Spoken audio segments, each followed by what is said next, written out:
So I'm here with. Chaz, Fern. Nice to meet you, Chaz. uh, So whereabouts are you from originally? from Edmonton, Alberta. Here originally, Abbotsfield. It's like the So east side of town. how's your childhood been in Edmonton? It's been alright. Freaking pretty rough. When I was 13, my brother got shot and stabbed to death for joining a freaking native gang before. Freaking after that, so, I don't know, it's been kind of rough. Dad died when I was 23 from a heart attack, but we graduated school. So it's kind of hard out here in the streets. And do you remember when you became homeless? Freaking probably just this year. I was originally had a girlfriend or whatever, but then she cheated on me with some older guy, and then went to BC with my one baby mom. That didn't work out. Moved back with my mom, and she has kids there and stuff, so it was like freaking hard for my substance use to stay there, and then so I couldn't do drugs or whatever, so I was been staying on the streets, whatever, you know. And how was it when you were in BC? In BC, it was alright. Didn't stay there for a long couple months with my baby mom, and then we had two different addictions. I guess I didn't know she was doing addiction. I didn't know she had her own addictions. You know, I thought she was freaking just freaking clean. She lied to me and said she was clean, but she was smoking crack, and I was doing freaking side, I guess you could say. When did you start doing drugs? I did drugs since I was a kid, like 13, 12. And freaking, I quit off and on for a while.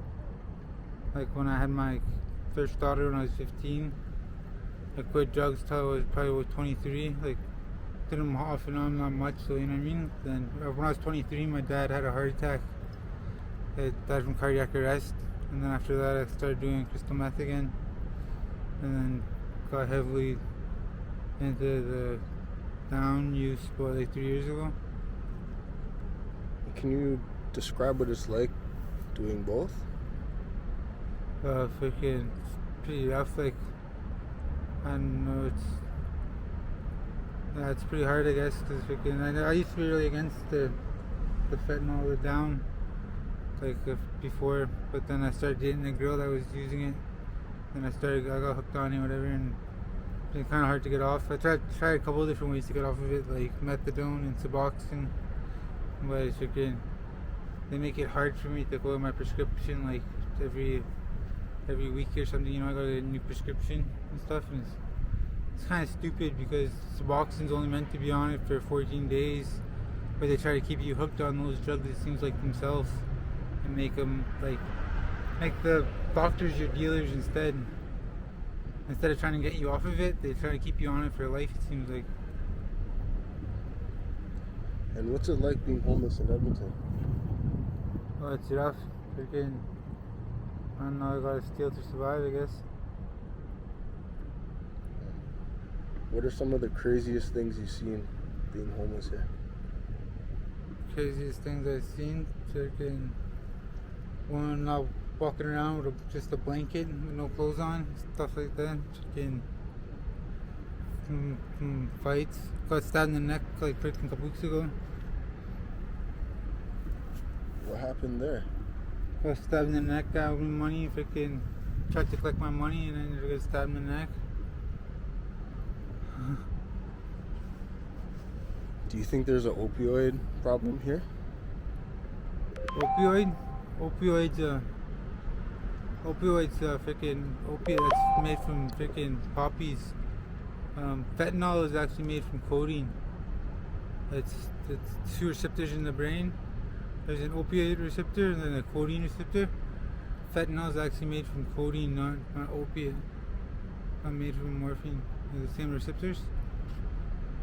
It's different. It's not really an opiate problem. It's more of like, I think if there's an opioid and opiate, that's the difference. Do you think there's... Yeah, there's a major problem. Because freaking fentanyl was made at the freaking University of Alberta here, actually. Really, yeah? Fentanyl, yeah, it was made at the University of Alberta. Pretty crazy. Is there a lot of people addicted to it here? Oh yeah, it's the new weed now. I think like for freaking street kids, like before there used to be arcades back in the day. Like in the mall, you go to the mall, there's arcades now.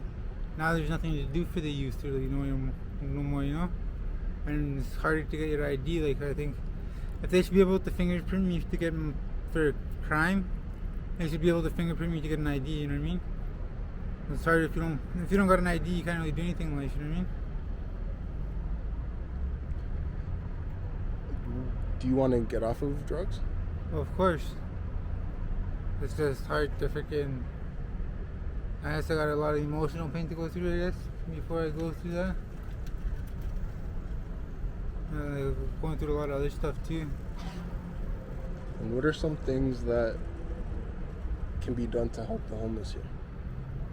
More job opportunities, I'd say. It's freaking at the homeless shelter, make it freaking. Because there's just Amazon big warehouse opened out here in Edmonton. I know Amazon doesn't like to have union, not unionized. They don't like to have union. So it's made a negotiation with them, and then freaking, because they know who they are, sleeping at the homeless shelter, right? So they can fingerprint them, get them ID. As soon as you have most of these people, they're all in this position because they don't got ID. You can't really do nothing without ID. They have no identity. What happened to their IDs? Well, I know a couple of people that I know cops would like take away their ID and throw it in the garbage, just because they know that it's hard to get ID.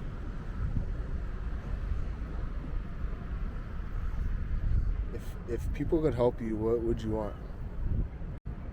Freaking ID, I guess. A freaking job opportunity. Like I graduated high school and stuff too, but racism played a big key role in my life, And what do you mean by that? Like, well, I had my blue book and stuff, like for my apprenticeship for cooking, and I had over like 20 job interviews, and then freaking they always ask me what my ethnicity is, or like what's my background, whatever, like what nationality I am. And as soon as I tell them I'm First Nations, freaking I never got hired. And then even my cook that I learned from told me it was a racist industry. So like I was thinking too, like freaking people like, I don't know, they should be hired on automatic for like 2 weeks, with government support or whatever to pay for the first 2 weeks. And if they can't freaking, if you don't like their work, then don't hire them. You know what I mean? But like freaking, there should be some kind of like freaking negotiation there, because there's a lot of people that are willing to work that have the freaking qualities and the benefits. It's just that there's a lot of racism that goes on here in Canada. Thank you very much for your time. I appreciate it. Thank you.